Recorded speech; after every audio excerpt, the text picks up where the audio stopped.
Very good evening to all brothers and sisters in the Dhamma. Today is the 11th August 2022. It's the Thursday class. We are with commencing our. Let us now compose our mind, develop the spirit, Saddha, Virya.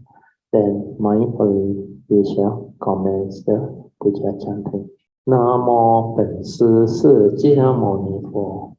南无本师释迦牟尼佛。南无本师释迦牟尼佛。南无观世音菩萨。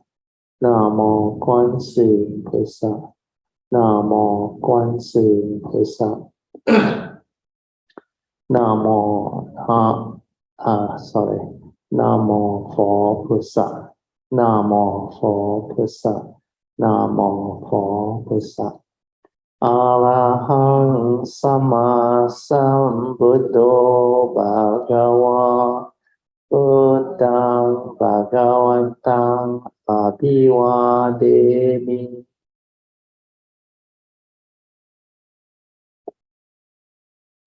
สวากขาโตบะกะวะตาธัมโมธัมมังนามัสสามิ สุปฏิปันโนภะคะวะโตสาวกสังโฆสังฆังนามามิ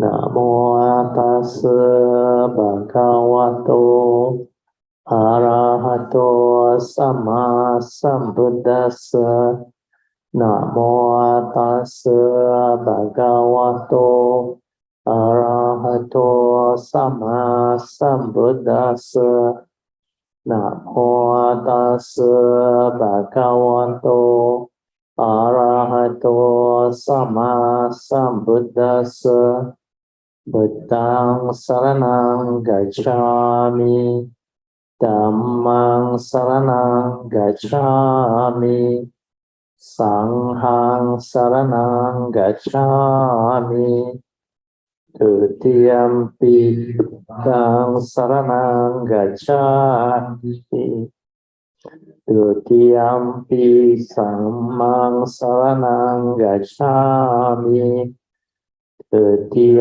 มปิสังฆังสรณังกัจฉามิตติยมปิบุตตังสรณังกัจฉามิตติยมปิธัมมังสรณังกัจฉามิตติยมปิสังฆังสรณังกัจฉามิปานาติปาตาเวรมณีสิกขาปดังสมาธิยามิอาดินาดานาเวรมณีสิกขาปดังสมาธิยามิกาเมสุมิจฉาจาระเวรมณีสิกขาปดังสมาธิยามิมุสาวาดาเวรมณีสิกขาปดังสมาธิยามิสุราเมรยามัจจาปมาดัฏฐานะเวรมณีสิกขาปดังสมาธิยามิสาธุสาธุสาธุ Okay, you can visit that. Let us now turn to page 3 of the chanting book. We shall chant the puja offering and Patipaja puja.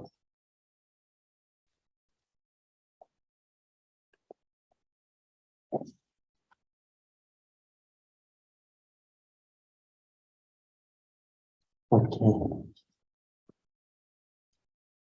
So, Patipa puja, offerings of light.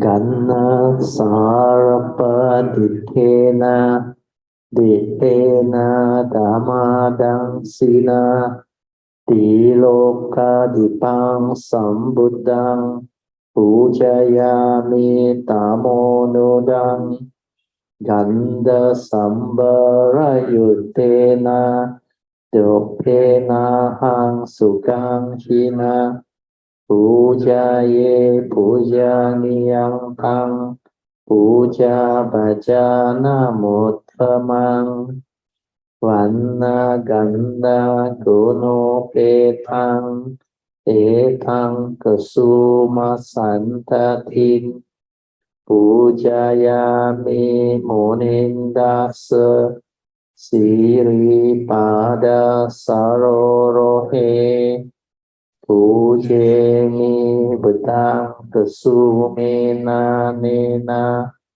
Punnena Mettena Cha Hotu Mokhang Upang Milayati Yatta Idang Me Kayo Tata Yati Vinasa Bhavang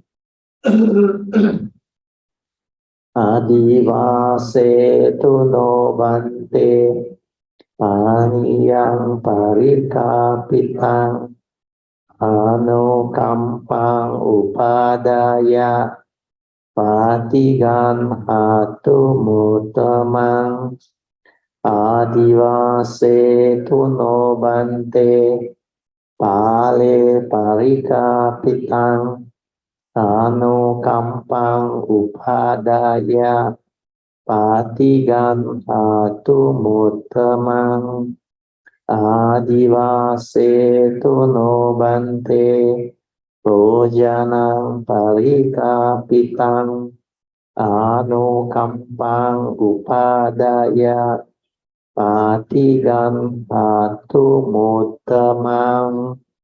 Now we shall chant the puja aspiration based on our understanding of the significance of all these puja offerings. Significance of offering of light. May this offering of light to the Buddha brings forth the causes and conditions to illuminate our mind and help arise the needed clarity and understanding to dispel all darkness or ignorance therein. Significance of offering of pure, clear water. May this offering of pure, clear, cool water lead us to the pure, clear Dhamma that cools and doses off the fires of all defilements within our mind. Significance of offering of incense. May our morality, virtue, and understanding shine forth far and wide, just like the fragrance of this incense, which we are offering to the Blessed One, who is perfect in wisdom and virtue. Significance of offering of fruits. May this offering of fruits remind us of the Dana Parami of generosity and the fruit of our karma, so that we will diligently strive on with faithfulness to attain the path and fruition as soon as possible. Significance of offering of flowers. May this constant offering of flowers to the Blessed One strengthen our faith and constantly remind us of the impermanence of this body, so that we will diligently and sincerely strive on to cultivate Sila, Samadhi, and Panya, leading to ultimate liberation, the born-free Nibbana. Making of oral aspiration. By the power of all these merits born of these offerings, may our spiritual faculties of Sada, Virya, Sati, Samadhi, and Panya be further strengthened until they become balas of power, sharing and transfer merge with all beings. May this merit be shared and transferred to all beings without exception, especially to those who have the condition and affinity to receive them. Sadhu, sadhu, sadhu. Okay, let's pay respect 3%.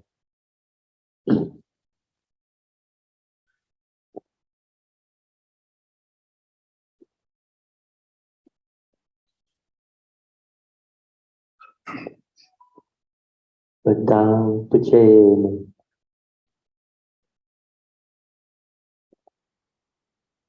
Dhammang Puche,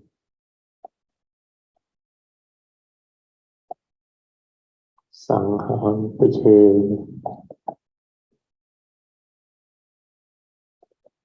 Okay, you can be seated. So as usual, we will have our half an hour of awareness-based meditation.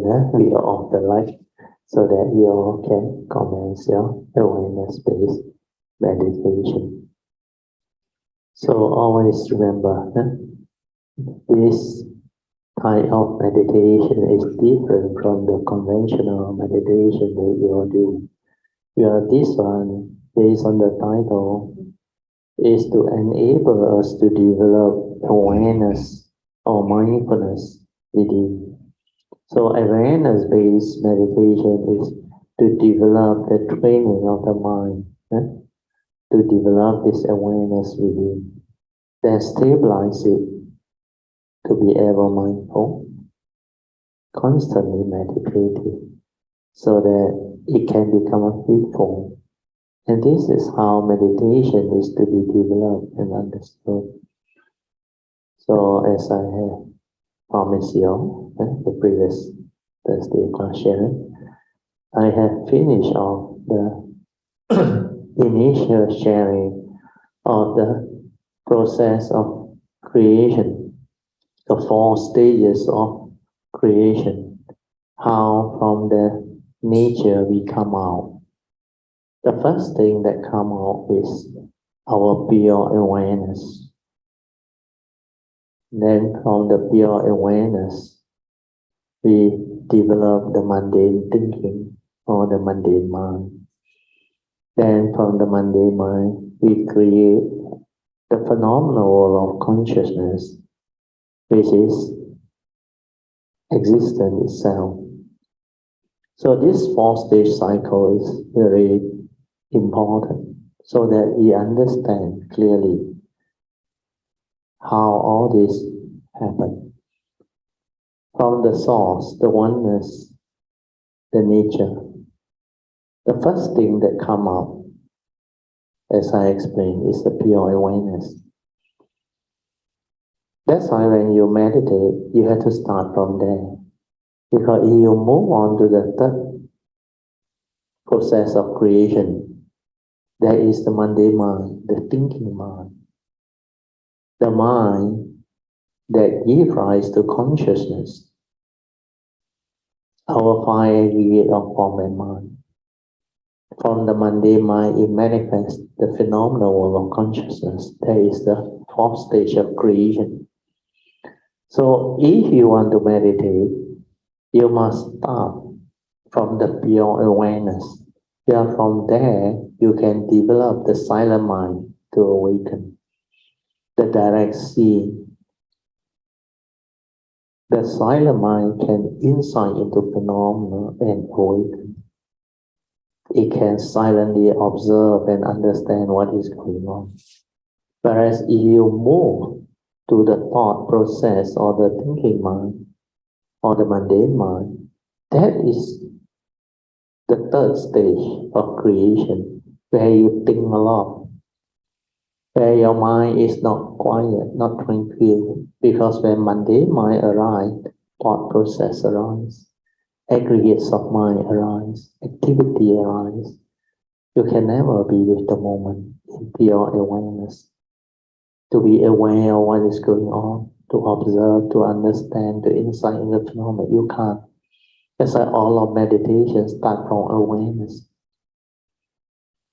Then after that, I use the triangle, the Trinity, to explain to you all how if you make use of the thought process, you end up as mundane living. If you go the other way, developing the stability of awareness within, or awareness-based meditation, you develop the silent mind, which is also the meditative mind, the pure awareness to meditate. Then from there you awaken and develop wisdom. So from the wisdom, that arise. This wisdom is connected to our five aggregate of form and mind, the senses. That's how we can have noble living, the life of an enlightened being. So that triangle, although I have explained, but you may not understand much because you still do not understand what is a trained mind, what is an untrained mind. So today I will go into Appendix 6 of the Heart Sutta, where after the triangle, we will go into the notes that explain to you clearly what is a trained mind, its characteristic, its nature, so that you understand what this training of the mind is all about. If you cannot develop all these characteristics of a trained mind, then you become heedless. That's why there is also another section that explains what the untrained mind is all about. After understanding these two, then we go to the next part of the appendix, which is how to train the mind. And so that one, you need to develop the understanding of the essential Dhamma and all the related essence of the Buddha's teaching. So the essential Dhamma are basically the essence of the Buddha's teaching. So this essential Dhamma, you need to really develop the understanding of it so that you can understand what this teaching is all about. Then when you understand this teaching, you will know how to train your mind. Then you will know how to use this trained mind to meditate, to develop wisdom, to insight into phenomena, to awaken, to become enlightened. So with this, we will complete the whole thing. But this Appendix 6 is very long. We may need 2 or 3 sessions of the Thursday class to really go into it and complete the whole training. Okay, now we will start the meditation. As explained, awareness-based meditation is to train your mind to be in the state of awareness, then stabilize it. Don't try to know, don't try to do anything, just relax. The force support, relax, maintain awareness. Then make sure this awareness stabilize. The third support is to stabilize the inner awareness. And the last support, of course, is trust. That one you can do later, not so fast. So I will now let you meditate on your own. You can slowly, mindfully come out of meditation. Try to maintain whatever inner peace, inner calmness, and inner awareness that you have developed for as long as you can. Okay, now we will turn to page 6 of the chanting book. We will chant the invocation to the Devas. Invocation to the Devas. In this universe, in their entirety, let the deities of Devas come here. Let them hear the good teachings of the King of Sages, which is heaven and release, Nibbana. This is the time to listen to the teaching. This is the time to listen to the teaching. This is the time to listen to the teaching. Samanta Chakawalesu Atraha Gachantu Devata Saddamang Munirajasa Sunantu Sakkamokadang Dhammasvanan Kalo Ayang Badanta Dhammasvanan Kalo Ayang Badanta Dhammasavanan kalo ayang badanta. Namo tassa bhagavato arahato samma sambuddhassa. Namo tassa bhagavato arahato samma sambuddhassa. Namo tassa bhagavato arahato samma sambuddhassa. Iti peso bhagava arahang samma sambuddho.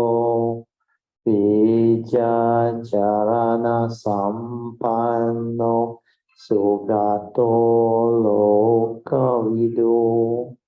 Anuttaro purisa dhammasarti satta deva manusanang buddho bhagavati swakato bhagavata dhammo sanditiko akaliko ehipasiko opanayiko paciyatang veditago vinohiti supatipano bhagavato saukasanggo ujupatipano bhagavato saukasanggo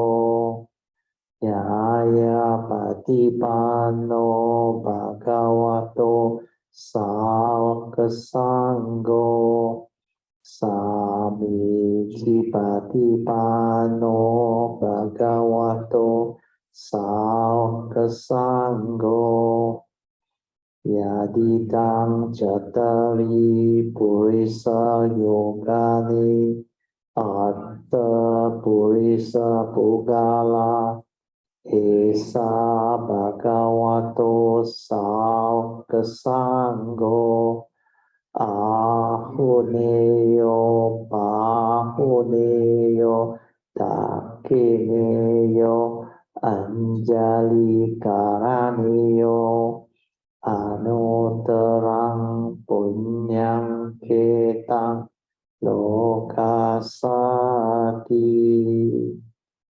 Sadhu, sadhu, sadhu.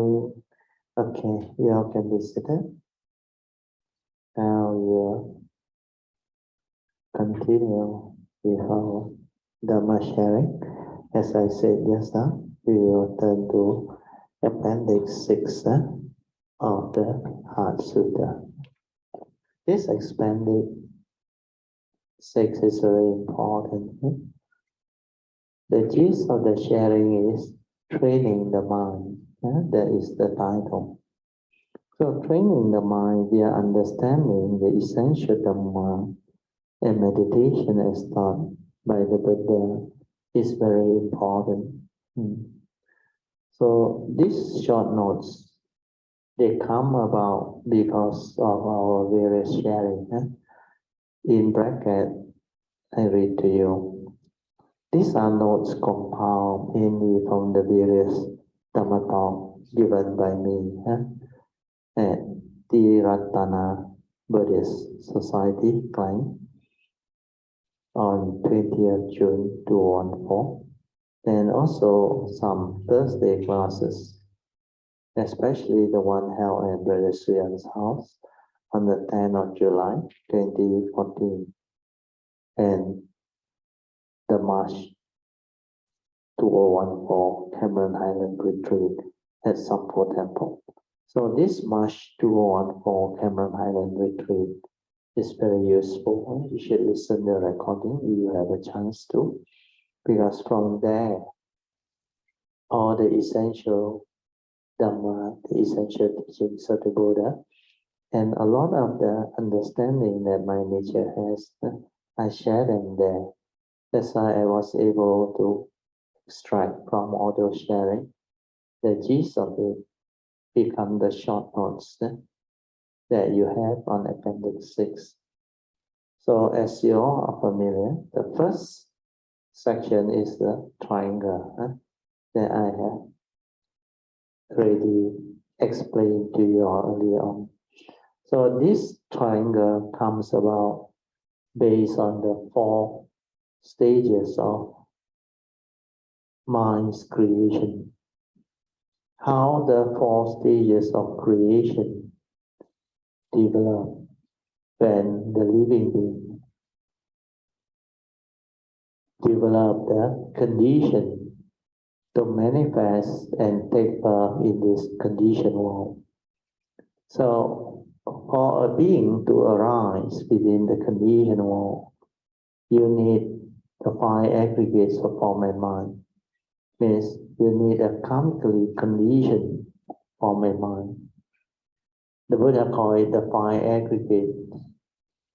And this is the vehicle and the tool that the living being needs for it to arise within the conditioned world. Then, unless you meditate, unless you develop the training of the mind to understand all this creative process, you cannot understand the 4 stages of mind development, or we call it the creation process of nature. Most people maybe will understand that the 5 aggregates of form and mind basically is a living being with a mind trapped inside the body, the physical body. So basically, the physical form has the 5 senses plus the brain, which form the 6 senses or 6 sense bases. Then the mind that is trapped inside, upon contact with the sense data, respective sense data that come in, it triggers off sense door consciousness. That's how you become conscious. Conscious of what you see, what you hear, what you smell, what you taste, what you tactily feel and think. When you become conscious, you create a phenomenal world of consciousness. That's how the last 2 stages of creation become obvious to people. But before this 3rd and 4th stage of creation, there are 2 more which living beings seldom perceive or have even a chance to be aware of, especially the pure awareness, which is the first to come out from the true mind. That one hardly anybody understands or were able to develop the ability to perceive it. Maybe they have a glimpse of it, but they don't know what that thing is. Unless you are a true cultivator, unless you know how to develop the awareness-based type of meditation, to realize it, to stabilize it, and to awaken to it, then unless you can develop the training of the mind to develop the meditative experience or awakening that you can develop from there, you will not understand what that pure awareness stage is before it trigger off the mundane thinking. So this 2nd stage of creation, which is the pure awareness, the first to come out from that nature within, you can never understand unless you develop the awareness-based meditation. Then you have to be very good at it. Then to understand the first original state, which the Buddhist teaching develop a lot of explanation on what that thing is. There are various names that they created, but most people do not understand what it is. Some call it our true nature, the Buddha nature. the oneness nature, and then the original nature.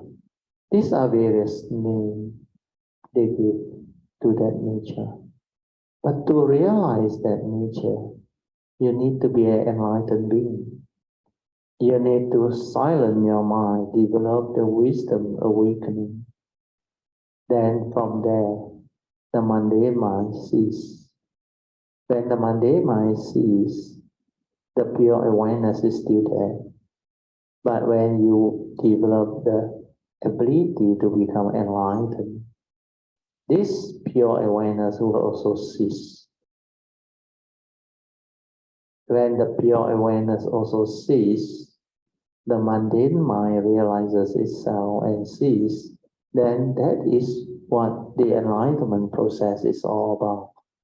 That is what Nibbana is all about. So the understanding of this is very important. When your form and mind ceases, then the pure awareness also ceases. That is what Nibbana is all about.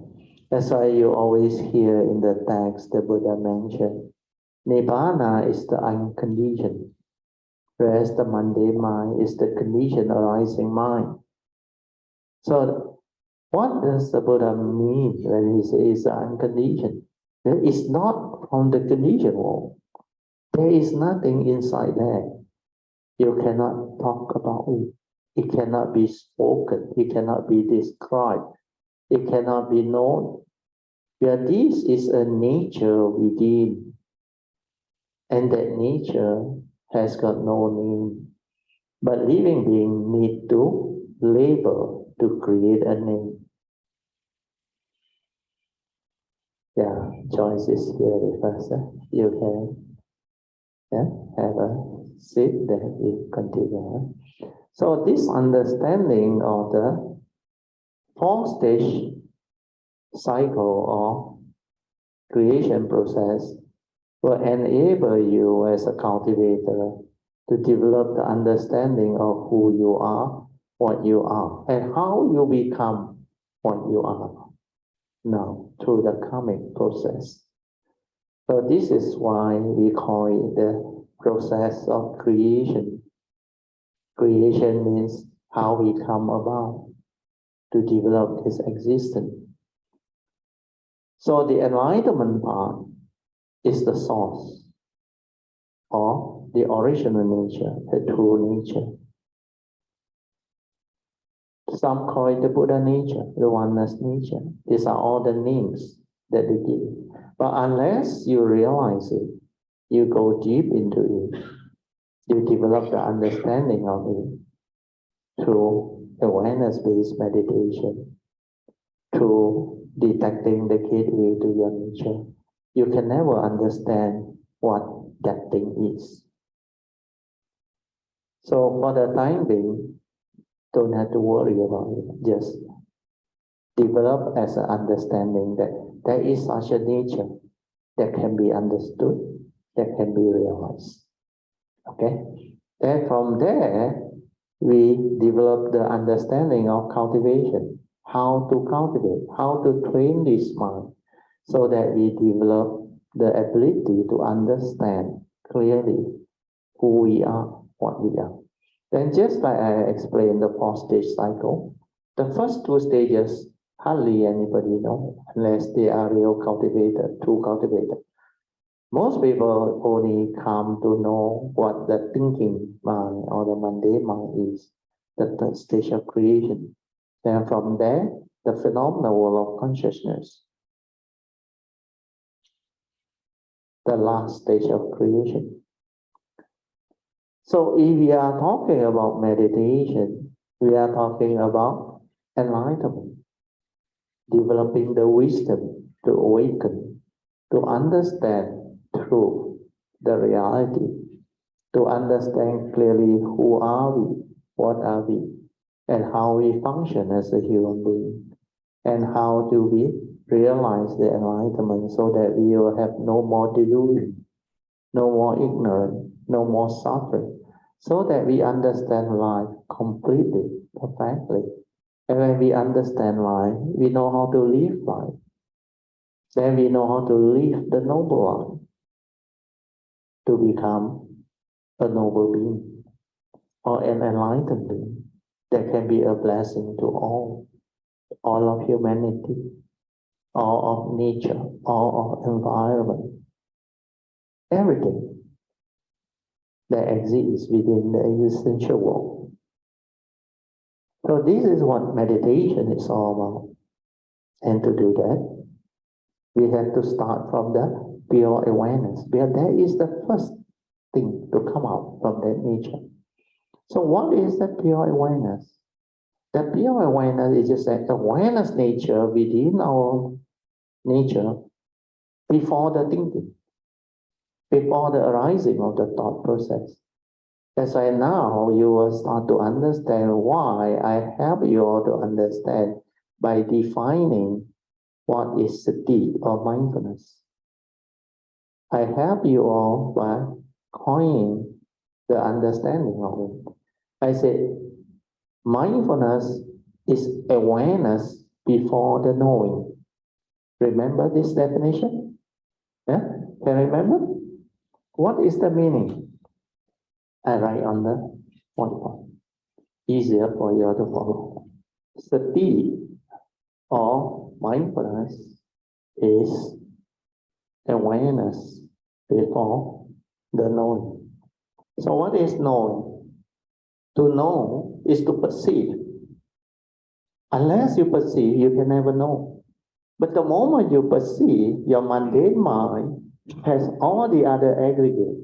That's why you can also say before the knowing or the arising of the aggregates of form and mind, aggregates of form and mind. So these aggregates are the 5 aggregates. Within the thought process, the mundane mind, there is also this 5 aggregates. Although the first aspect as a human being, the first aggregate of form is always the physical world. Whereas the second aspect, when it comes to the paticca samuppada or the dwelling, or what we call the thought process, because every thought is a 5 aggregate of form and mind.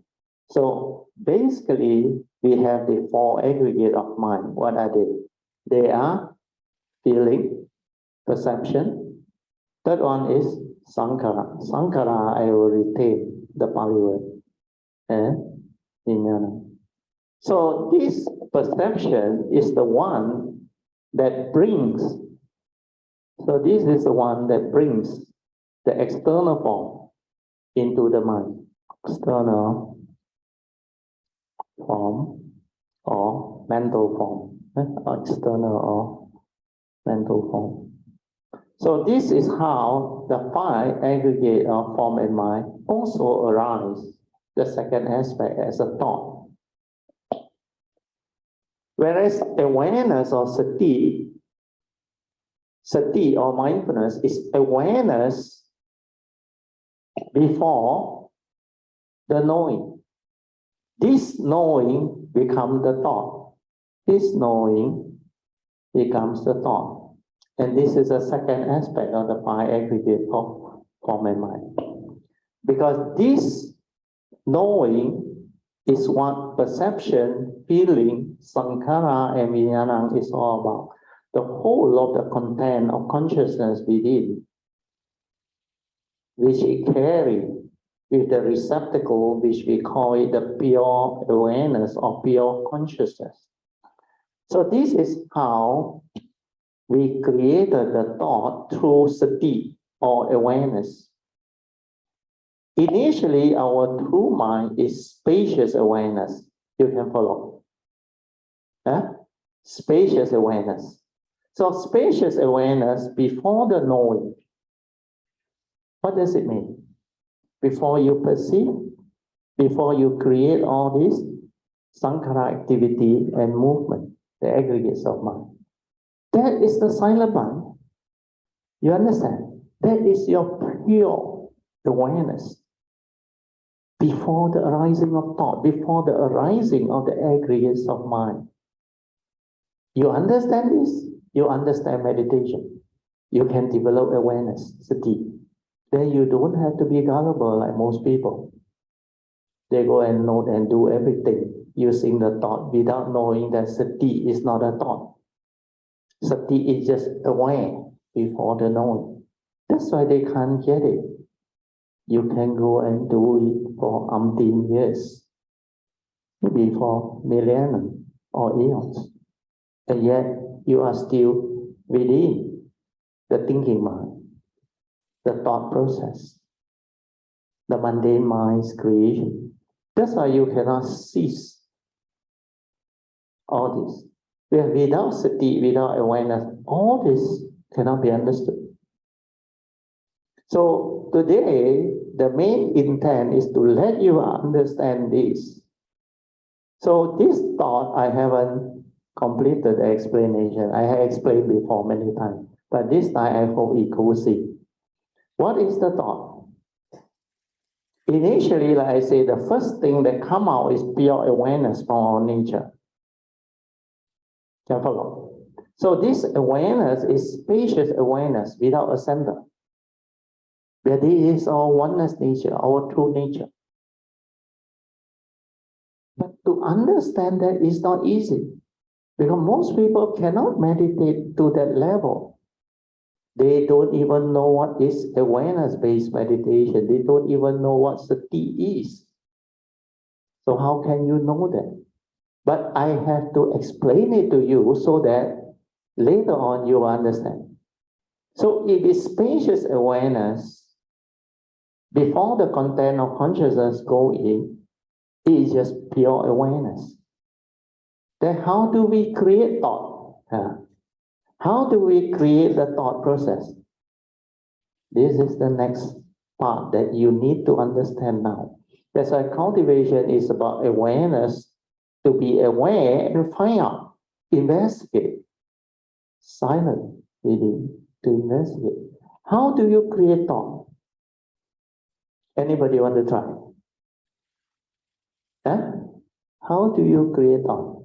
Let's say, seeing consciousness. You look at the Kuan Yin image. How does that thought, Kuan Yin image, arise? Yeah, pass the mic to Joyce. Yeah, luckily Joyce come.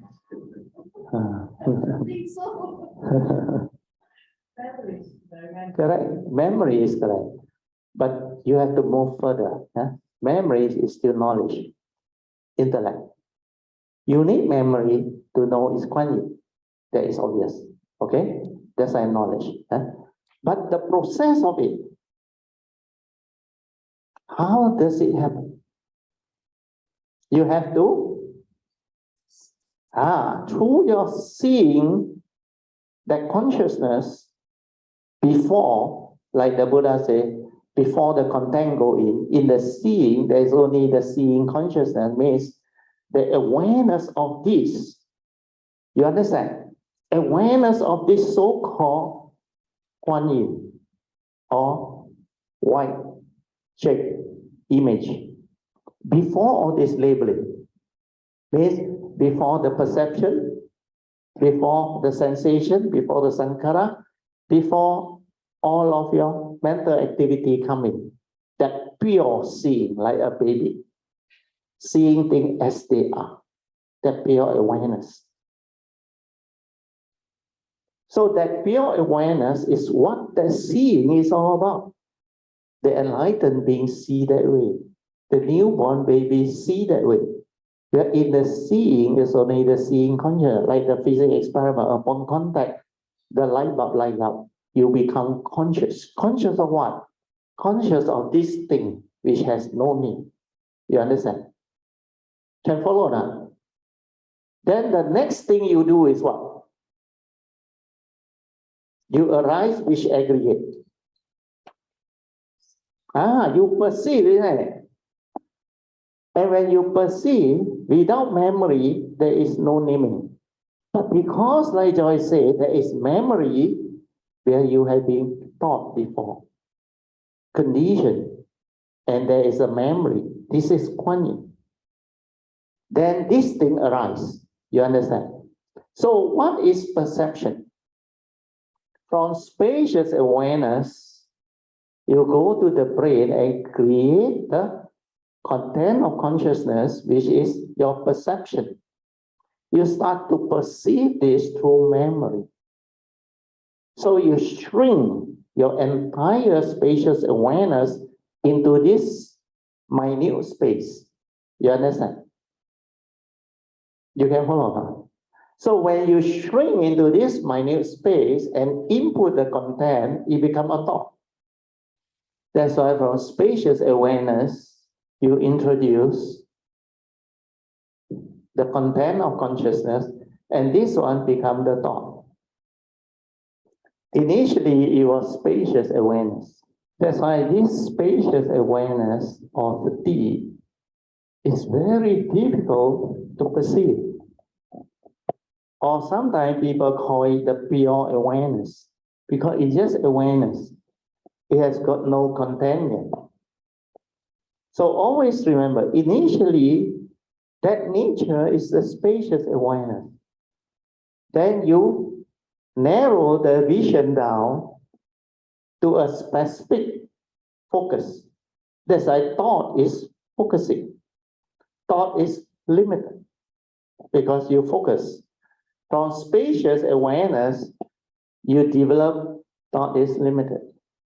Because from the spacious awareness, your nature shrink into a thought. Shrink into a thought. Shrink. Let us put another color.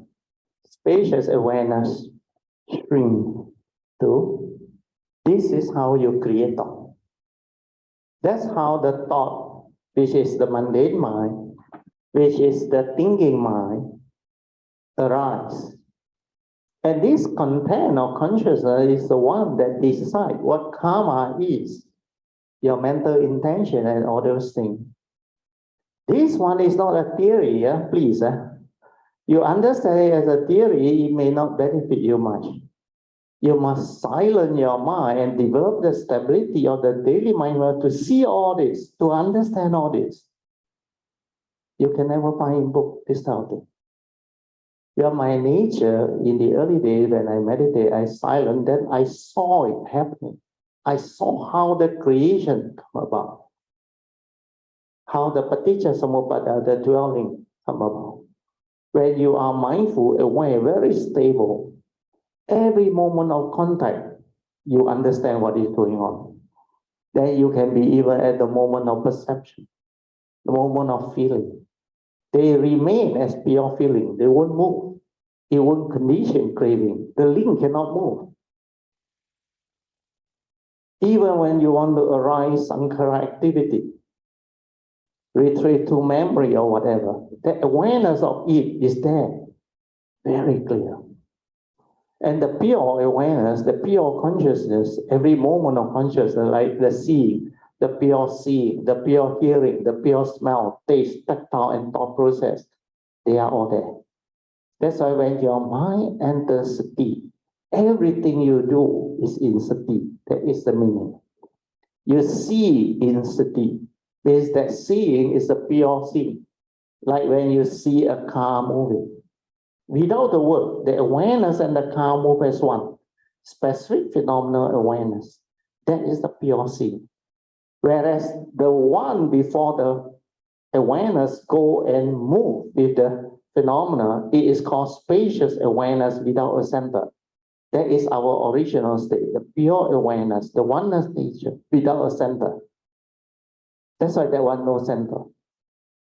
The moment you move that spacious awareness to a specific phenomena, then that specific phenomena becomes the awareness of what you want to be aware of. It is still not a center.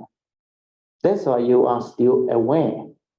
But the moment you create a thought, it becomes a center. You dwell there.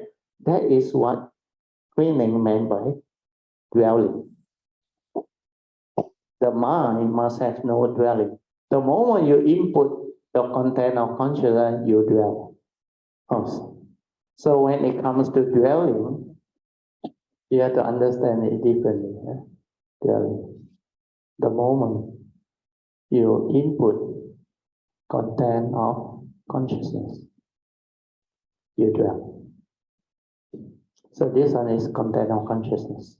Because this one become a thought, then you dwell there. Like when you perceive Kuan Yin, your mind dwell there. You understand? That is what dwelling is all about. You dwell. If the mind is just aware, it does not dwell. Even specific phenomenal awareness, it does not dwell. Spacious awareness without a center, that one very difficult to do unless your stability of mindfulness is very, very stable. That one you can only do when your mundane mind has collapsed, or when you are in the formal posture, completely silent, without thought, and the awareness nature is inside that. But then spacious awareness without a center is possible. Well, I did it in 1989 at Cameron Highland Retreat. Suddenly my nature went into it. Then I didn't know what that thing was because it just surfaced at that time. A very, very distant phenomenon. If my nature want to know, it can know. That's why a lot of things, when you are doing the awareness-based meditation, it will manifest accordingly, following the awareness nature, ability to develop it. So hopefully you understand this, then you will know how to meditate. Then you will understand why all of meditation starts with sati, mindfulness. And what is mindfulness? Awareness before the knowing. That's why we start from the triangle, the pure awareness up there. When you are silent, aware, daily mindfulness, very stable throughout the day. The mind has entered sati. Then everything you do is in sati. Then the direct seeing is possible. Insight into phenomenal awakening. Realizing the three universal characteristics of anicca, dukkha, and anatta become possible. Otherwise, it's all thought-based. Everything is thought-related. Thought-related, how can you realize the Dhamma that is beyond thought, beyond mind? That's why that triangle, from the pure awareness, you must silence your mind to develop the direct seeing, to awaken to the wisdom below the triangle, where you have the wisdom part, or what they call the understanding part. So with the wisdom and the understanding developed through the pure awareness, so this C is the pure awareness, or PA. C is the pure consciousness, or the pure awareness. Pure consciousness, or the pure awareness. Then here you develop wisdom. Here is the senses, where all the paticca samuppada occur, the five aggregates of form and mind, the thought process. So this is mundane living. This one is all in the notes. You go to Appendix 6, it's all there. Mundane living. This one is silent mind. Too small, cannot write. Maybe I just extend it out. Silent mind and direct seeing. So this one is meditation. This one is awareness-based meditation. Okay, this one is mundane living. Now, do you understand why we have to start from here? The awareness nature. The moment you don't start from here, you are lost in thought. That's what living being is doing. Everybody, almost 99.999%, they are using the thought to live life, to do the so-called meditation, thought-based. Who do? The thought do. The thought come out in method, technique, skillful means, then verbalize. And actively creating concept, idea, and thought-based training. If you do this, you will never awaken. Pardon me for saying that. Unless you know how to train your mind to silence it, to be just aware before the knowing, to develop sati, mindfulness, then this direct seeing can lead to awakening. Then once the wisdom develops, this wisdom that is developed is connected to the five aggregate of form and mind. That's why you can have the noble living. Noble living. You refer to the notes, huh? They are all there. So this part clear now. Clear now. Yeah? Then I will move on. Yeah. Yes, can. Yeah, pass the mic. For the recording. Yeah. Thanks. Yeah, Brother Teoh, can you please clarify the content of consciousness comes after the specific awareness or the spacious awareness? Or No. You see, the content of consciousness comes from your mundane mind. The mundane mind created that content and it went in. How does it create? I already told you, the first thing that comes out is the pure awareness. After that, the thought process arises.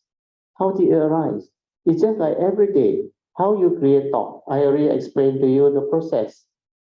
When does that perception of that Kuan Yin image through memory happen? But until we have to move from the spacious awareness to the specific awareness. You don't move. The spacious awareness is a nature, it's not you. Understand? So, but the thing is that initially you are just spacious awareness. You are not that thing. That thing is a nature. Okay. It's not a being. It cannot come out and live life. You remember that? Mm-hmm. Then you will not be confused. Because you are approaching it from a being as a thought, as an entity. That's why if you want to understand from there, your question will all be thought-based. And you cannot understand the actual happening. This actual happening, you can only understand when you are able to stabilize your mindfulness and your awareness until that silent mind is able to observe that movement, that mundane mind's creation, how that mundane mind arises, how it goes to the memory, and through the memory, how the perception comes in. All this happen very fast inside your brain. You know what happened? When you are so conditioned. Do you understand? Everything to you is automatic. See that word come out already. See that word come out already. But can you see without the word? Just away. Like that day I explained. When you want to drink, your hand move. The awareness and this thing move as one without thought. You cannot do that means your awareness or sati is still not stable. Means you cannot differentiate between what sati and thought is. And most people cannot do it. That's why I've been telling you all this while. Not until you stabilize your daily mindfulness, the real meditation has not started. You remember this sentence? I always say, the real meditation has not started. So, like I mentioned just now, this is not an intellectual understanding. This is not a knowledge that you can commit to memory. You have to train the mind to be aware, to be silent, to have the ability to awaken to it, to see all this movement. That's why in the past, I cannot teach this. I cannot go into detail. You can't even understand what sati is at that time. But now, a lot of Kalyana can develop the understanding because they are able to stabilize this sati. The daily mindfulness that come about, they went into the bodhisattva vow, they connect to that nature, they are able to locate the gateway and stabilize their awareness from within. That's why they are able to understand what I share now. Even Ingbi, they all, Oche, Alicia, and many of them, they can understand now. Why? Because they develop the stability of mindfulness. The Buddha already said, heedfulness is the path to the deathless. The heedful never die. And how to be heedful? Dhammapada verse 23.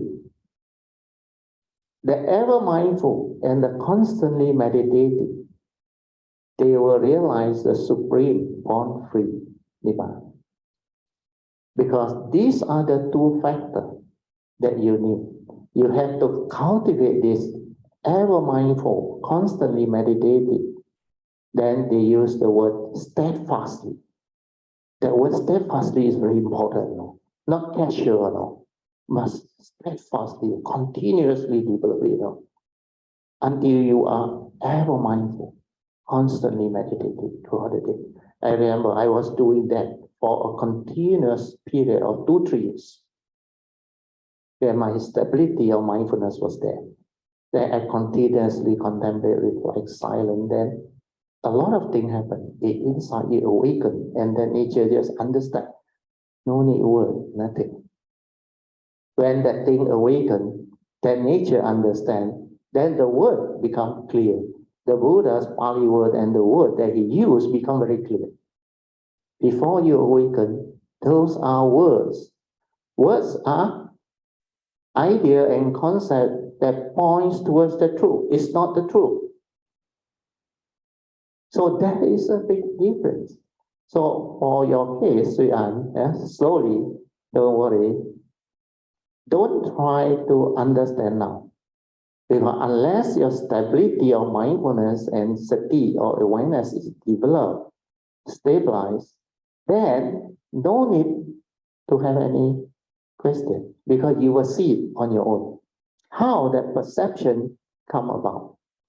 Just now you remember I explained to you, when you are in this state of sati, when your mind has entered sati, then the awareness can be at the moment of perception.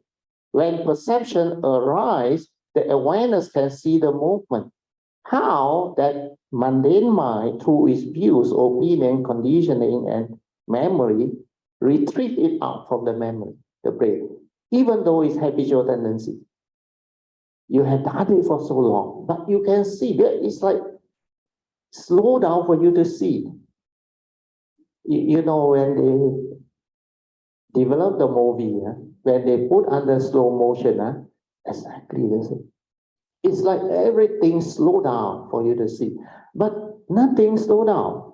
Because of your sati, your awareness, you can see. That's why I told you all last time, when the TV, with all the pixels moving very fast, sometimes it's like the calapas, faster than the normal movement. That's why they say that even it tends towards the speed of light. The awareness nature, which is just aware, it can follow if you want to. All this movement, no matter how fast, it is just that nature and the thing as one. No word, nothing. So this is what the awareness nature is. The awareness nature is not a being. It cannot come out and live life. It's not you. It's not to say you are the awareness nature. Initially, I always say the first thing to come out is the pure awareness, the spacious awareness. That is your oneness nature. That is the nature. Not you. Nothing to do with you. Nothing to do with the thought. Then because we use the mundane mind to arise the perception and input the content of consciousness, then it shrinks and become a thought. Do you understand? The pure awareness, that small spot, become a thought. It becomes a thought. It just arises. Then how stable is it? The moment you talk about it, it's gone. The next one comes already. That's why the continuous proliferation of thinking, the heedless thinking. When you have the stability of awareness, your mind cannot do that anymore. It is already heedful, aware. It cannot create that type of thinking already. But before you have the awareness, it thinks a lot. It is continuously verbalizing, thinking, reacting to sense experience, developing all the sankhara movement. That's why sankhara anicca, sankhara dukkha, dhamma anatta. The meaning is avijja pajja sankhara. Dependent on ignorance, this sankhara keep on moving. And this sankhara is what activity of mind is all about. The thinking, the emotion. the mundane consciousness that carries that content within, that created all the movement. Everything that your mind can do is sankhara. That's why I dare to define it this way. I saw the movement inside there. Even your planning, your scheming, your whatever, cunningness and all those things, they are part of sankhara. And sankhara are all the movement that the mundane mind created. And the mundane mind created it through habitual tendency, views, opinion, conditioning, belief system. That's why they cling, they grasp, they accumulate, and they carry all this. And when your whole brain is full of all this, how can you learn? How can you develop the direct seeing, the clarity? The whole brain cluttered your consciousness. You understand that? When you are aware, silent means what? No thought, no sankhara, no perception, nothing, means clarity. You understand? Spacious awareness. That's why you have the space between thought. Whereas the healers, no space at all. The whole thing is cluttered with their views, opinion, conditioning, memory, insecurity, fear, phobia. Everything is inside that. And this is what the mundane healers thinking mind is all about. This is what creation over the millennium created, that karmic consciousness. And that karmic consciousness, the calm, you technically don't have a choice. That's why I say the Buddha is right when he said we are all born our karma, heir to our karma, conditioned and supported by our karma. We are what we are because of our karma. It's because precisely it is that karmic consciousness. Unless you silence your mind, develop awareness, and come out of it, you can only break the chain of thinking. You understand? That thinking, true one, awareness. The moment you are aware, that momentum of thinking stops. Do you realize that? And most people can't even be aware for a while. The thought already streamed through. So just now, your question, Suyan, pardon me for saying it, it's a theoretical question. Even you know, after I explain, no use. That's why I stopped you from asking that. Instead, I asked you to develop the stability of mindfulness, to develop the understanding of self. Then you will understand what that thing is. So perhaps, Brother Teo, let me rephrase the question. So we started with the spacious awareness, and then we have got the content of consciousness, and then we've got the thought. But somewhere along the way, there is this specific awareness. That means basically it has shrunk from spacious awareness to specific awareness. Then only the content of consciousness comes in, and then there's a thought, and then they say, hey, no. So the shrinking, my question is the shrinking to the specific awareness. You have got it all jumped out. When you are linking the awareness and the thought together, you don't understand. When you talk about specific phenomenal awareness, I mean you are still at the awareness. That nature is there. When that nature arises, this nature you can only be with it when the thought is not there. You understand? I understand. You don't understand. You understand. You won't ask like that. You won't rephrase like that and like that. Because you said the content of consciousness, you separate everything up. This one is what the thought creates. Understand? Then you talk about spacious awareness and the awareness, pure awareness, and the specific phenomenon. You use thought to describe it without you knowing it. But that one is not a thought. It cannot be described in that way. Then when you are developing the spacious awareness, or what we call specific phenomenal awareness, is when you are with the awareness nature. When you are with that, then that one can move either with the phenomenon, that's why it's kaya nupassana. Aware of the kaya, standing aware, no thought involved.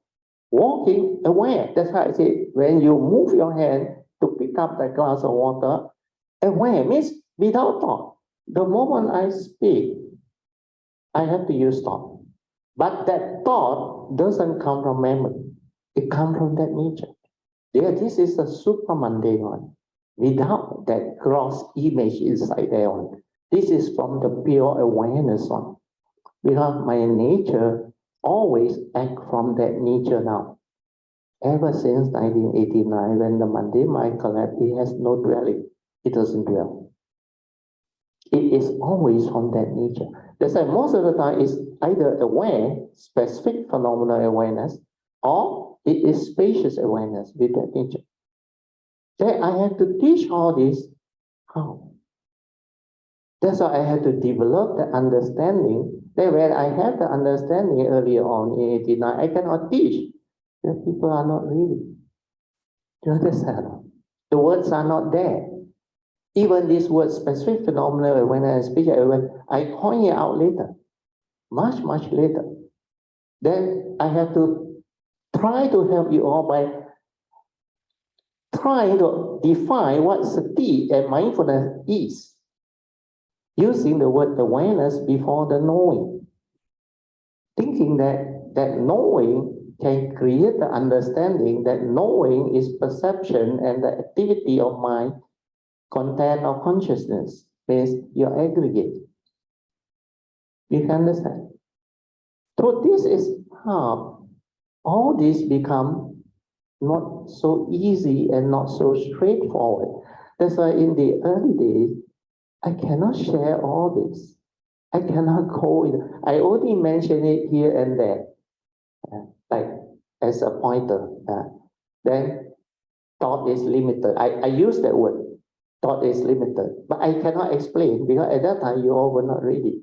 So how to explain? Then later on, I see some can understand. I start to explain a bit.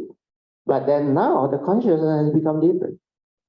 If today we are doing all this in the retreat, that's why this retreat is very important. I tell you, a lot of you all will awaken. If you have that specific phenomenal awareness, the inner awareness develops stability of it. And that training up there, this time, the awareness-based meditation, stabilization of it become very different. So now we have a small group of 20 or 21. It is going to be a big difference.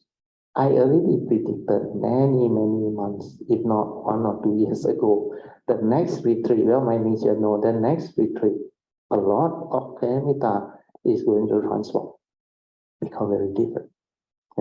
But because of the COVID-19, because of what happened, we had the pandemic. That's why we cannot have the retreat. It's also maybe meant to be, because when condition is not there, things were just the way it is. So we need condition for this type of thing to arise, and we cannot hurry. That's why earlier on, when the pandemic started, everybody was panicked. We thought the class will be cancelled, but what happened? Zoom technology came in. Sui came back. Then the class can continue. Then it became a blessing in disguise. Initially, Po Cheng was like quite disappointed because she looked forward to this retreat because she only recently, before the pandemic started, came to know the importance and beauty of it. On her own, she managed to follow exactly my instruction, very clean slate, not condition. She just followed what I instructed and she do and she went in and she progressed very fast. And because of that, she wanted this retreat, actually 2001, but it was canceled. Then 2001 also canceled. That's why this one, she told the sister she's flying down 2 days ahead, just in case anything go wrong. And she will be around. And she knew what this thing is because when you have developed that, you will understand. So the awareness-based meditation is not something that can be easily understood. Please understand that. That's why you need to develop it. All these questions will arise because you are still at the thought level. But those who have done it, they will know the question doesn't arise. where they can see, they can sense, they can understand. So trying to know, trying to have the knowledge of what this is, then trying to use it to explain, it will not serve much purpose. It will not help the individual to transform. But to transform, the process is the ballet. Understand? You have to do it, awaken to it, then only the understanding come up. It's not the other way around. Look for it intellectually. Then from there, hope to awaken to it. It's not that. But when you hold on to knowledge, that knowledge binds. That knowledge becomes a craving. If that knowledge, which is basically thought-based, wants to know. It wants to compare. Am I already there? Is this what the Buddha meant? Is this what Brother Theo meant? All this is the movement of thought. If you don't have the awareness to see all this subtle movement of thought lingering behind, you will be trapped. Even Saul, he was trapped in the analysis, in the reasoning, trying to know. From even after Rayong, when he already developed the ability to connect, he still, after a few years, trapped in the subtle thought. So that part, hopefully, Kayanamita can develop the understanding to clear. Otherwise, you will be stuck at the thought level. The thought level is not easy to break free because we are so conditioned into using thought. And when you are so conditioned into using thought, you have not stabilized your sati awareness nature. You can't stay at the heart. And when you can't stay at the heart, you cannot do things from the heart. Means the awareness that operates from the heart outward, you cannot. You are from the brain trying to understand what the thing is. It's not like that. That's why I say relax, maintain awareness, silence everything, and stay at the heart. Let that thing stabilize. Then let it detect the gateway. Then let the movement happen. Then after that, everything becomes clear. Okay? So, yeah. So that part, hopefully, this coming August the 7th until the 4th of September, when we go to the retreat. Hopefully, you all can. Well, I want to share all this is to prepare you for the Silent Temple Stay retreat. Do you understand? I've been telling Pamasuri Day or 4 or 5 Thursday class before that I want to go through this. I revert back to the Thursday class format, except no more meditation reporting. I wanted to share all this essential Dhamma. What's the time now? Okay. Do you have any more thing to ask, Suyan? Okay. Then we continue a bit more. Let me have a drink. Okay. Hopefully with this explanation, you go back to listen to it attentively. Don't try to know, but develop the silence to be aware of what I say. Let the heart listen. Listen from your heart. Don't listen from your brain. Your brain is memory. You have to move it down to your heart. Initially, when there is not much like connection, means you cannot relate much of what I say, like there is a missing gap, missing link, where you are so used to from the brain. The brain, the memory is very near.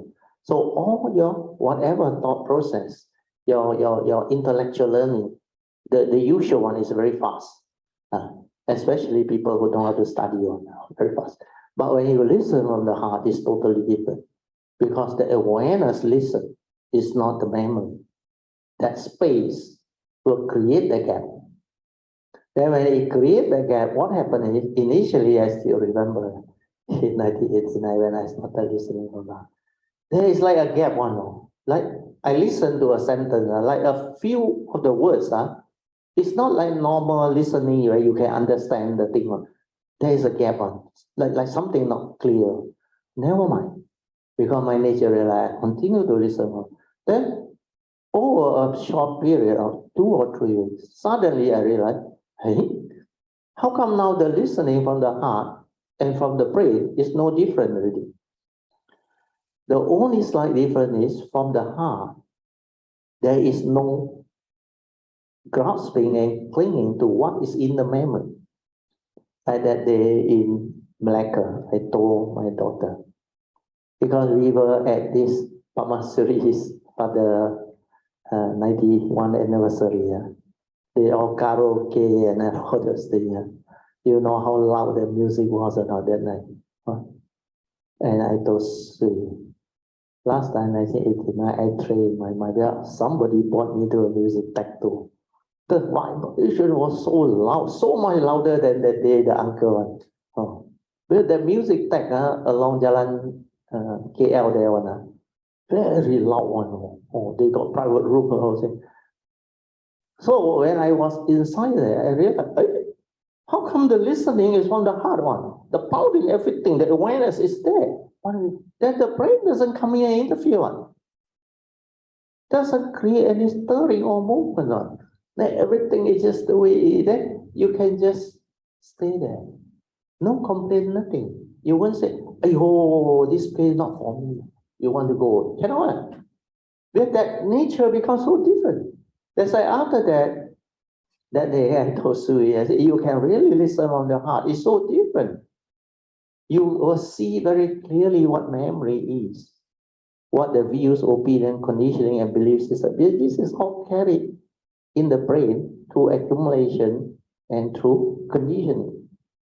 So what is happening is all this accumulation of memories or conditioning, these are the things that, like your computer, you carry as data, understand? Memory, data. So random access memory means what? When you need them, only you access them. That is a very good description. So when you listen from the heart with the awareness, when you need them, you go up and retrieve it. That's why just Sridhar was asking me, how do you distinguish between the moment of perception? It's not how you distinguish, it's not you who distinguish. The awareness that has the ability can see the movement. And that thing is that thing, separate from that nature. And the nature is not a being. That's why it's very difficult to understand, because one is the awareness nature, the other one is the thought. And when I explain this way, I think you understand the two are very different. The thought is the thought, with the content. The other one got no content, no word, nothing. It's just that awareness nature. So how can you describe it? Well, it's still the unconditioned. It's just a nature, like karmic nature. You cannot say karmic nature is you, isn't it? You have a karmic nature, which is a summation of all your karmic conditioning and whatever karmic that you created, isn't it? Through all the millenniums and maybe eons and eons of birth and death and life. But your spiritual nature is the same. It's a nature that accumulated over a long period of cultivation and perfection. And that nature, when it reached perfection, developed into the oneness nature and returned to the source. That's why it understands that nature, which is the source of all things. From there, all things arise. And yet, it is the unconditioned. Then we need to use words to describe, to let the existential world understand. So, for the time being, like I said, normal people can only understand stage 3 and stage 4 creation. Mundane mind creating the mundane consciousness, the phenomenal world of consciousness and form. Whereas the pure awareness, you need to meditate to realize it, to stabilize it. Then you need to cease everything, awaken, then only you can understand the nature. So these two parts, especially the first one, forget about it first. The second one also, do. When you do, until you are in that state, you will understand. If you are not there, you cannot understand. Because when you try to use the mundane thinking, the thought process to analyze and to reason, then too bad. Because that is knowledge. It's not that thing. That thing that awaken, that see things as they are, is very deep. It's only the awareness, like I say, man can only do one thing at a time. Either you are aware to observe, or you are lost in thought. Preoccupy what you are thinking, your emotion, your whatever, fear, worry, anxiety, sorrow, lament, all this cloud you, corrupts you, think. Then that mundane mind becomes restless. That mundane mind that is restless is not you, what you don't understand. Fear is not you, what you don't understand. Worry, anxiety, all these are byproduct of the true mind, which is not you. You cannot understand. That's why you trap. You keep on wanting to know, wanting to analyze, wanting to reason, come up with understanding. Thought is limited of the past. It can never go beyond thought. How can it develop wisdom? It has knowledge, but it's not wisdom. That's why it cannot awaken. So with that, hopefully, you all can, for the time being, just manage it as what I have explained. Then the understanding later on, don't worry. When you hit it, it will come. Okay? So now I go on and read a bit more. Hopefully, you all can understand.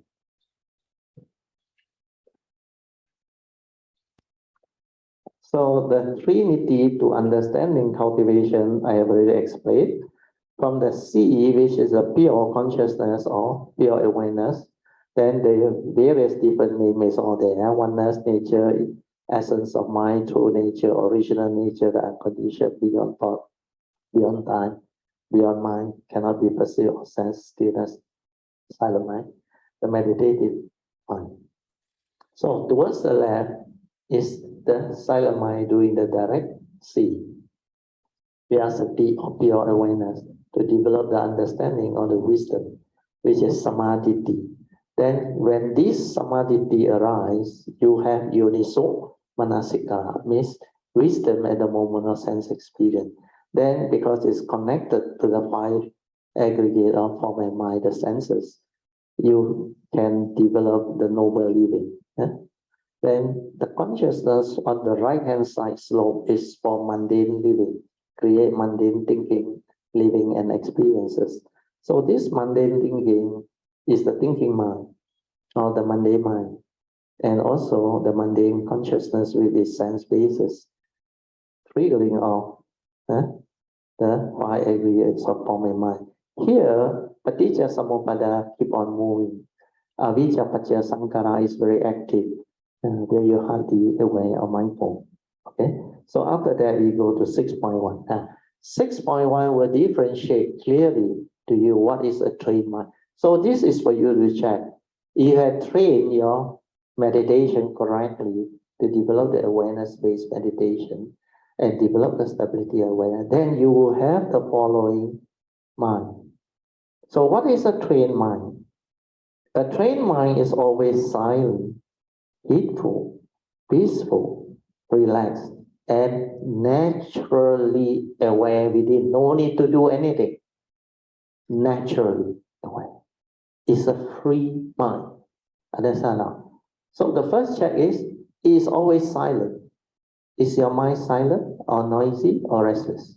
You check. If it's noisy, restless, then it's not trained. The mental hindrance are there.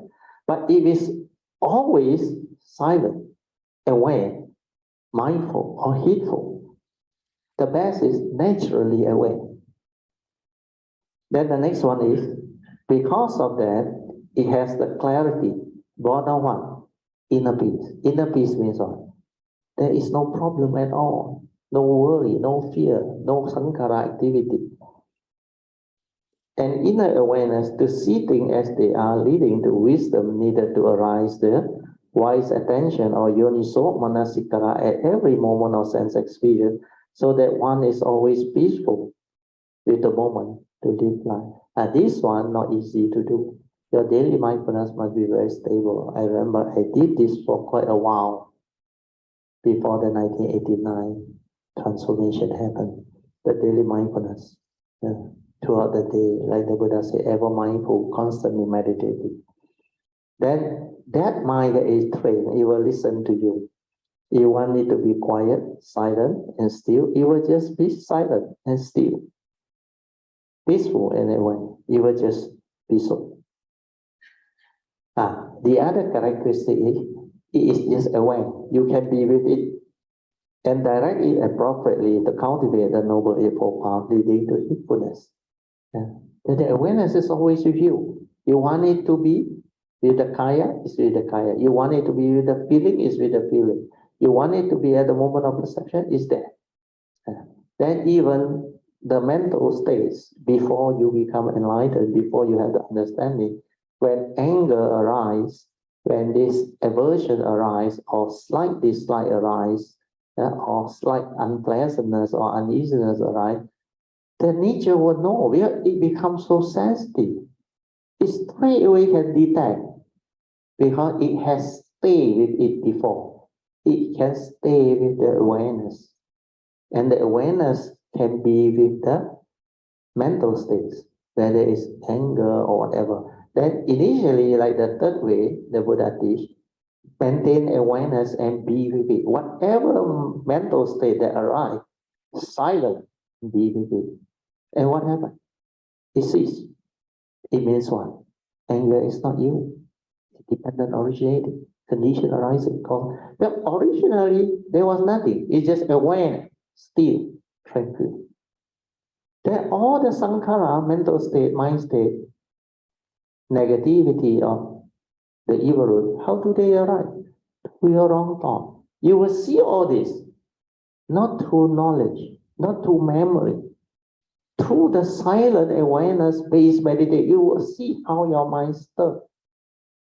How at the moment of sense experience, before your understanding is there, the unisoul manasikara come out, that conditioning from your brain activity, your views, opinion, you always act according to memory. That's why you are dead. You can't understand. But when the unisoul manasikara is developed, it is spontaneously, it springs forth. That's why they call it unprompted, spontaneously, the understanding come out. The understanding will prompt you. Sankhara anicca, sankhara dukkha, dhamma anatta. That thing is just the way it is. Condition arising, dependent originating. So all this understanding, they will surface. Once they surface, the delusion no more. The mind cannot move. It's no longer like last time. So all this become possible. Okay, I read on. It will become like a servant to you. It will serve you well. So a trained mind is ever mindful and constantly meditating. This one is the proof, the confirmation. Hence, it is the base from which wisdom will keep on arising. When you are ever mindful and constantly meditating, you keep on understanding. That's why life itself becomes your teacher.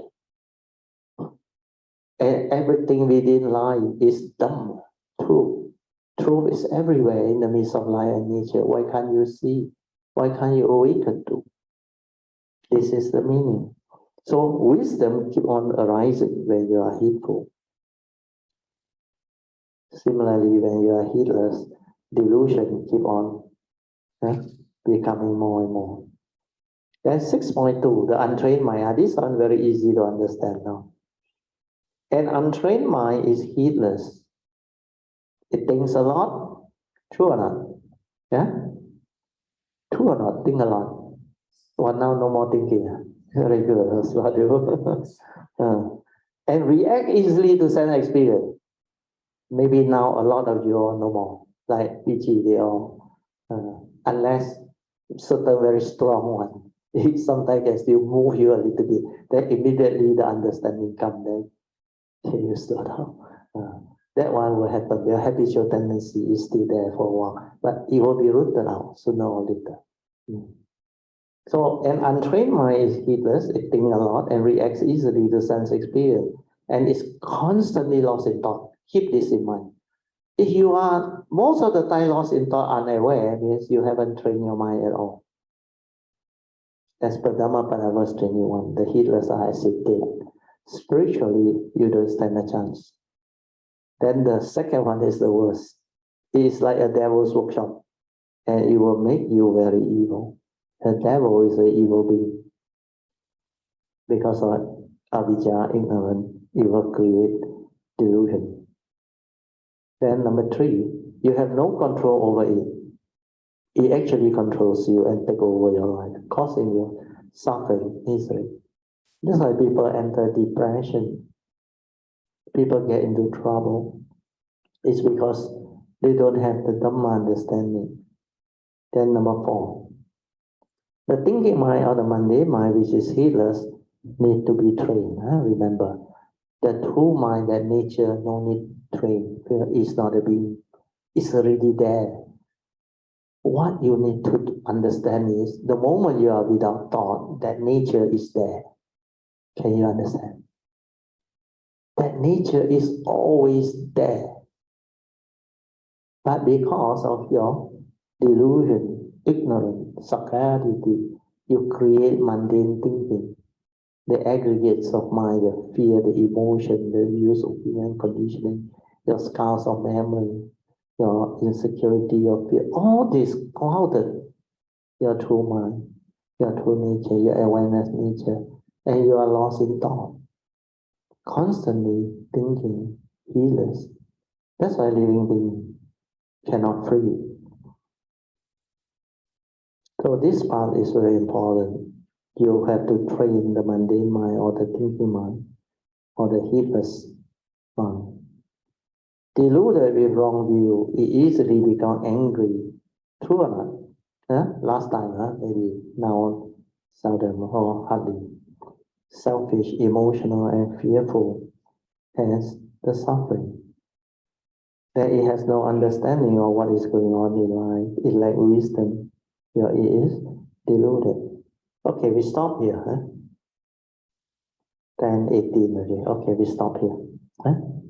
So the next Thursday will be training the mind. Training the mind. This part, training the mind, is very important. If you have time, you go back and read it out and try to develop your understanding of it, so that when I share, you can get it much easier. This part is what you are going to do when you are at the retreat and in your daily life. This is what you have to do. You have to train your mundane mind, the heedless thinking mind, stabilize it, to develop the inner awareness, constantly ever mindful inside. Last night I let it be because your life, nothing to do with my nature. You meditate, you don't meditate, you want to develop what is up to you. But now, because the condition is different, a lot of calamity has progressed and has the understanding. That's why now I can move in deeper and I can start to teach you the real one. The real one, which is not easy.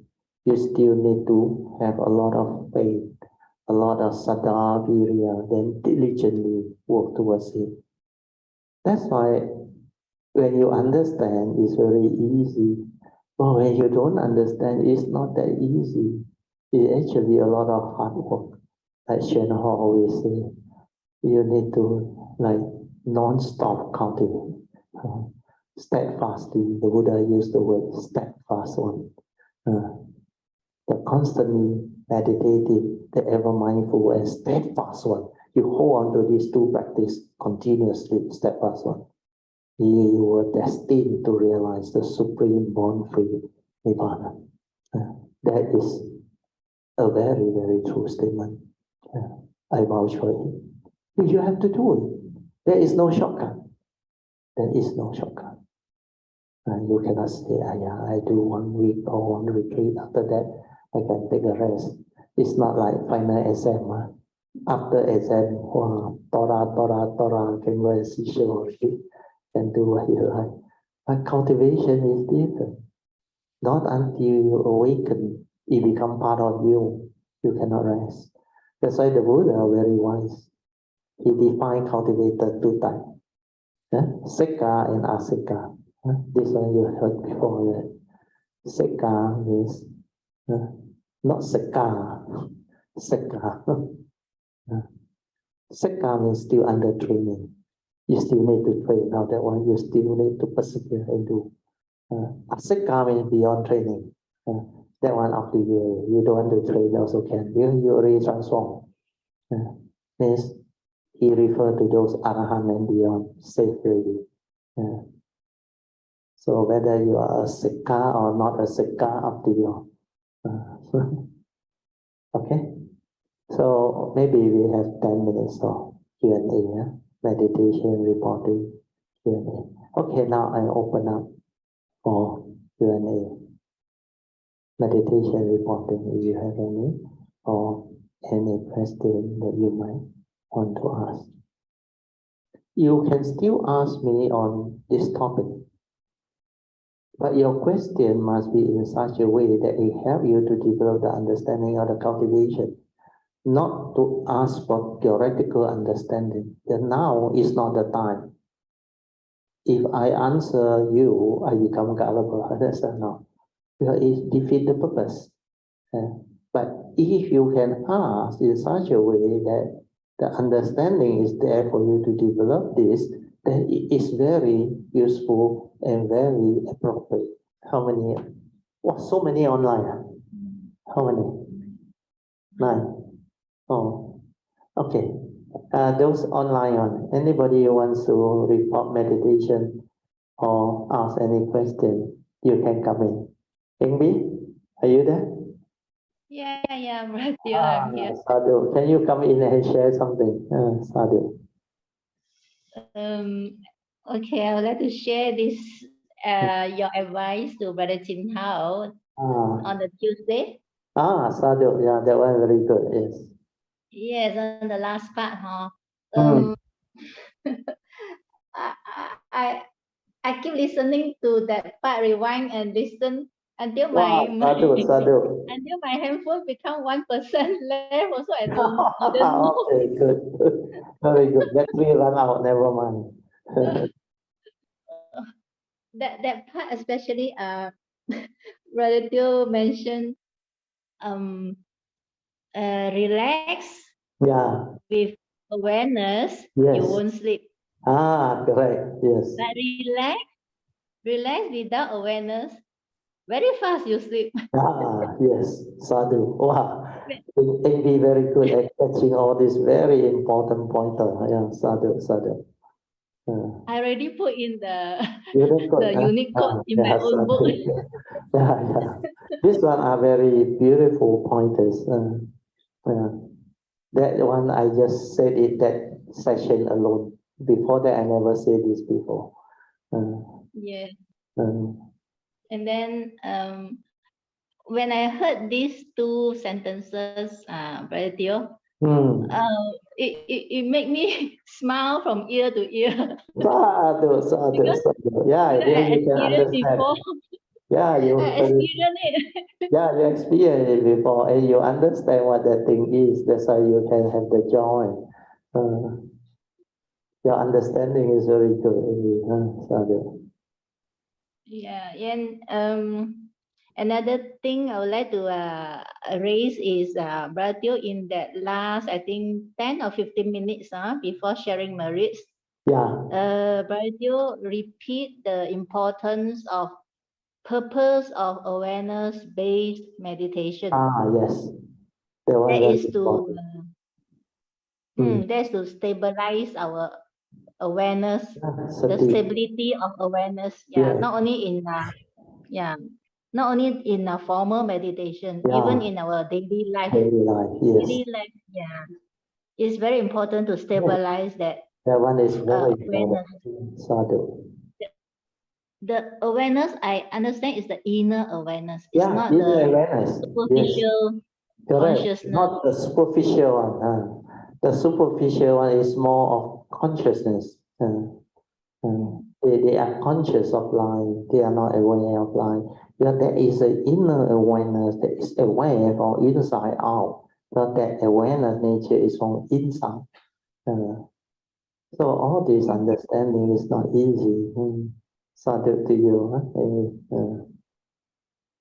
It's all because of Brother Teo's Dharma sharing that keep on reminding us that make us must really put in effort to cultivate it. Yeah. And also because of your all's affinity with the Dhamma, with the Triple Gem. And my nature's duty is to share.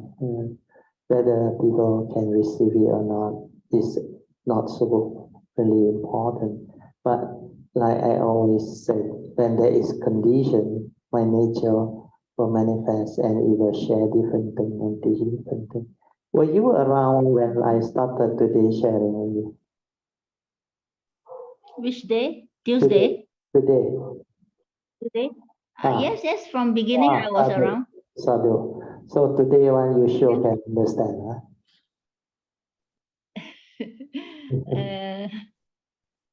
Another thing I would like to inform, not to say inform, to share is still the Tuesday sharing, Brother Teo put in very detailed explanation. Correct.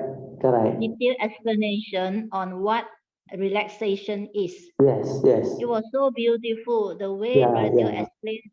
You really put in all your heart to explain what is relaxation. The understanding behind. Because the nature knew the Tuesday class, a lot of people were like Chin Hao are going through what Chin Hao is going through. They find it so difficult to settle down. You remember Chin Hao mentioned he went to the retreat? He find that earlier on he can only become peaceful and tranquil when he's doing the lying down meditation.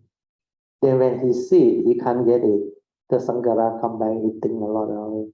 So what I saw was the lack of understanding and the stability of understanding. That's why I told him, you must meditate with understanding. Understanding means what? Just check. You are developing awareness-based meditation. Are you doing it? Then the fourth support. Are you relaxed, body and mind? Then only Chin Hao come to know. Then are you aware? That's why all the other things follow. Then he starts to understand because you go back to basic. You cultivate with understanding, not with knowledge. You repeat what I say and try to understand it through knowledge and do. You cannot get it. You must do through understanding. Understanding means what? I already defined to you all what sati is. What awareness-based meditation is. Relaxation, everything in to such detail, like for you in BBL, you have gone through, you can understand, you can pick them all up. And it's so beautiful to you.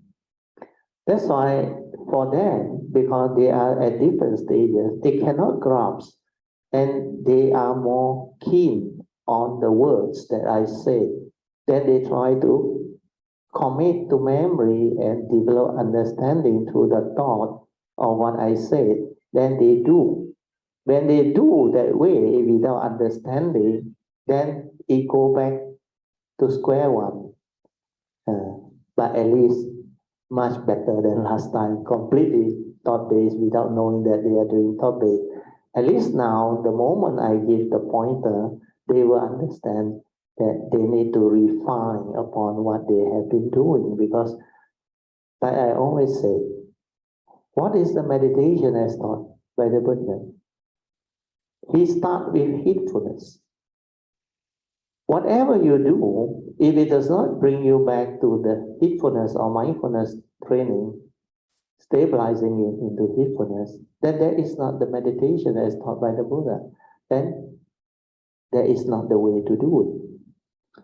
So this understanding is very important. In the name of meditation, what am I doing? Am I training my mind to be aware, to be mindful? Am I stabilizing it to be ever mindful? Then using it to meditate. to cultivate noble eightfold path, to develop silent awareness, to insight into phenomena, the four foundation of mindfulness, all these are connected, related. That's why I say, don't try to know. Check one thing at a time. Checking is not trying to know. Checking means, am I relaxed? Am I stabilizing my awareness? Am I developing it according to what Brother Theo has defined? Then you can modify it based on your own understanding. And that, if you do it this way, you progress very fast. But if you are so habitual, so conditioned by the method, technique, and all those things, and you keep on going back to that one, that one give you some form of calmness, then you are not clear about what you are doing. I mean, you can do all those method, technique, and all things. Like I said, it's a skillful means to train. After you train, you still got to go back to basic. Means stabilize the sati and let mind enter sati. Are you doing all these things? And these are more important. So all these are very beautiful, huh? Maybe Sadhu to you. Yeah, it's very beautiful. And then I put into the Excel sheet there to make it into a how to say, the selected type of a mini video, so that we can Sadhu, very good. You put this one up, Sui and Jin Hao will edit it, then it will help a lot of people. Then you can check all this. It's very good. Yes. That's good. Sadhu. Sadhu to you, Amy. That's all is my little bit of Dhamma sharing. Thank you so much. Thank you so much for your very good sharing. Let us rejoice. Sadhu, sadhu, sadhu. Okay, very good. Now let us share merits and do our closing puja. Akasata cha bhumata devanaga mahindika punyang tang anumoditwa cirang rakantu loka sasana etawata jamihi sampadan punya sampadan sabbe deva anumodantu sabba sampati siddhya idang menya tinang hotu sukita hontu nyatayo idang menya tinang hotu sukita hontu nyatayo idang menya tinang hotu sukita hontu nyatayo devo wasatu kalina sasu sampati hetu cha Pito bhavatu loko cha raja bhavatu dhammiko Idina punyang kamena mame bala samagamo satang samagamo hotu yawa nivana patiya sadhu sadhu Sadhu. Okay, you can now pay respect mindfully to Lord Buddha, Kuan Bodhisattva, and all the other worthy ones. Then we end the whole session. Sadhu. Dear brothers and sisters in the Dhamma, shall we fold our palms together and say Sadhu 3 times to Bratio and Mrs. Teo for coming all the way to share this beautiful Dhamma with us tonight. Sadhu, sadhu, sadhu. Sadhu to Sister PG for fetching Bratio and Mrs. Teo. And sadhu to Sister Sui for helping with the recordings. Sadhu, sadhu, sadhu. Is a big sadhu to Pamasuri. Yeah, for hosting us. Yeah. Sadhu.